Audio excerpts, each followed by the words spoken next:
After our morning sea tour, we took a bus to the Alaska Raptor Rehabilitation Center, where we learned a great deal from one eagle in particular.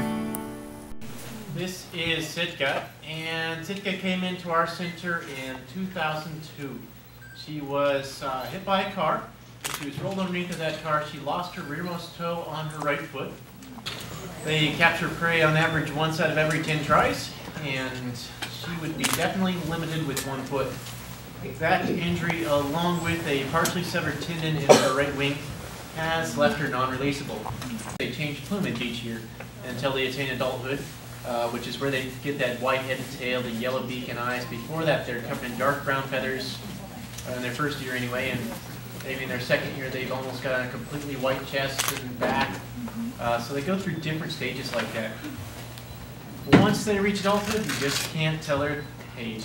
Banding records of juvenile birds tell us that they reach 30 years in the wild, and they have been known to reach 54 in captivity. In the wild, they will follow food sources during the wintertime, and sometimes the food source is so great that thousands of bald eagles will congregate on a small stretch of beach. I've seen 14 to 20 eagles in a tree, the same tree. So they do well with each other in close proximity. They are very food competitive though, and you will see them chasing each other around for the smallest scrap of fish. During nesting season, however, in their nesting territory, they're very territorial. They try to keep other eagles out of that site. Thank you. Thank you guys. You have a great day.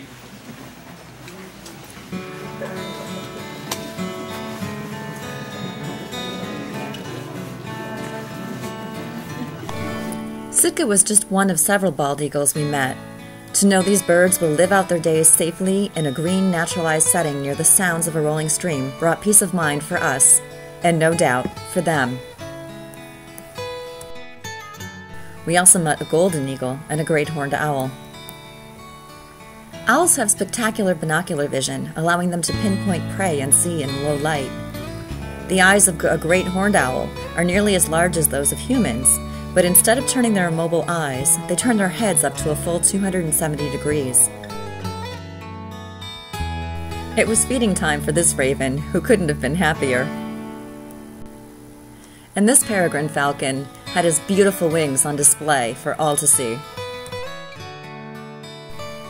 The one thing we didn't want to see was a brown bear on the trail. My husband, at 6'4", has the wingspan of your average eagle.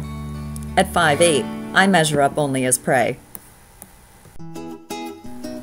We left the Raptor Rehabilitation Center and went into town, where we took a little rest and ate some terrific Alaskan food.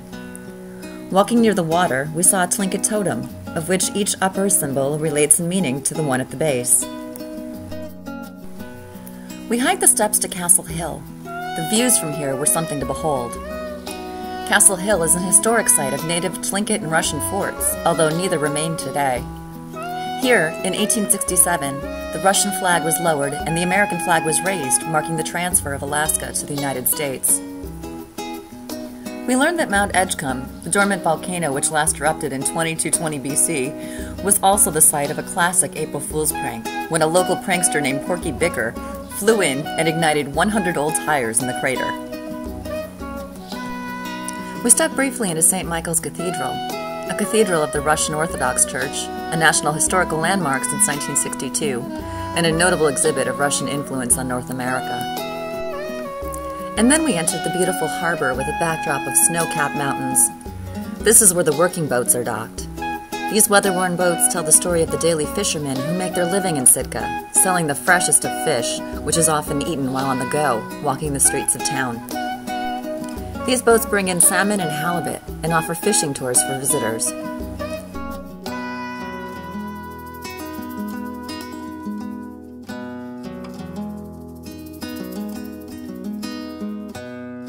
My husband Tim spotted the boat of his choice, but then realized you just can't get there from here. The harbor's ecosystem was teeming with life.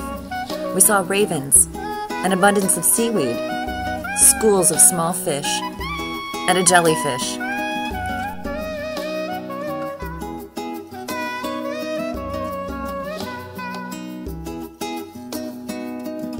We watched as this comical sea lion accompanied a boat to shore. and plenty of eagles decorated the masts of boats.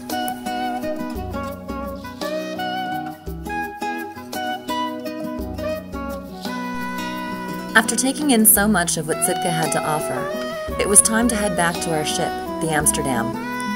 We and many of our shipmates entered the line for the tender, got on board, and headed back for dinner.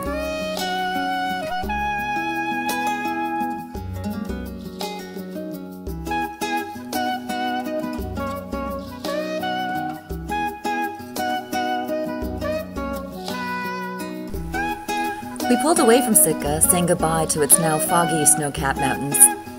Recreating that beauty with confectionaries, we skipped dinner and went right for the dessert bar.